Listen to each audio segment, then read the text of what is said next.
Halo, perkenalkan nama saya Kezedian NIM 01171019 dari Fisika Angkatan 17 Institut Teknologi Kalimantan.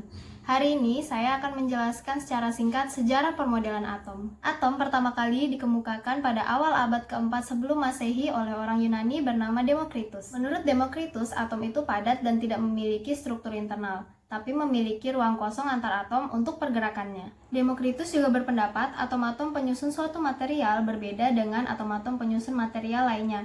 Hal itulah yang membedakan sifat antar material. Tapi sayangnya Demokritus belum bisa membuktikan teori atomnya secara eksperimental. Dari teori atom Demokritus yang muncul pada awal abad keempat sebelum Masehi, mulai tahun 1800 mulai bermunculan banyak teori tentang atom. Salah satunya yang pertama adalah teori atom Dalton. Teori atom Dalton dikemukakan oleh John Dalton.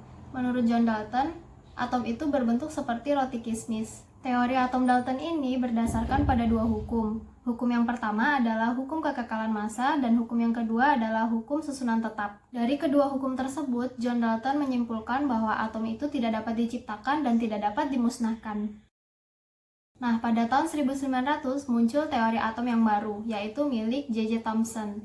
Thomson melakukan suatu percobaan, dan dari percobaan tersebut, Thomson menyimpulkan bahwa dalam suatu atom itu terdiri dari proton dan elektron, di mana massa proton itu lebih besar daripada massa elektron. Di dalam proton tersebar elektron-elektron. Elektron-elektron yang bermuatan negatif tersebut menetralkan muatan positif yang ada di dalam proton. Di tahun 1910, Rutherford melakukan percobaan hamburan sinar alfa ke lempengan tipis emas. Dan hasilnya adalah sebagian besar partikel alfa menembus lempengan tipis emas tersebut, sedangkan sebagian kecil sinar alfa lainnya dibelokkan dengan sudut tajam kembali ke sumber radioaktif. Dari hasil percobaan Rutherford berpendapat bahwa atom itu tidak berbentuk seperti bola pejal, melainkan merupakan inti atom yang sangat kecil dan dikelilingi oleh elektron-elektron. Dari percobaan Rutherford muncul istilah baru yaitu nukleus, yang selanjutnya disebut dengan inti atom.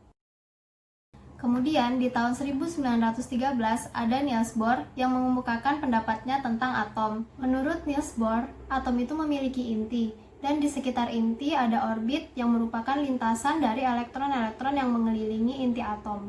Lintasan elektron-elektron di sekitar inti disebut juga dengan kulit. Elektron ini tadi mengelilingi inti pada lintasannya masing-masing, tetapi elektron juga bisa berpindah lintasan, dari yang tingkat energinya tinggi ke tingkat energi yang lebih rendah, dan juga sebaliknya, dari tingkat energi yang rendah ke tingkat energi yang tinggi. Ketika elektron berpindah dari tingkat energi yang rendah ke tingkat energi yang tinggi, elektron tersebut menyerap energi.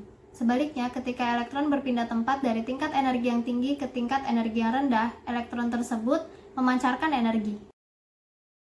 Teori atom yang paling modern dikemukakan oleh Erwin Schrödinger pada tahun 1926.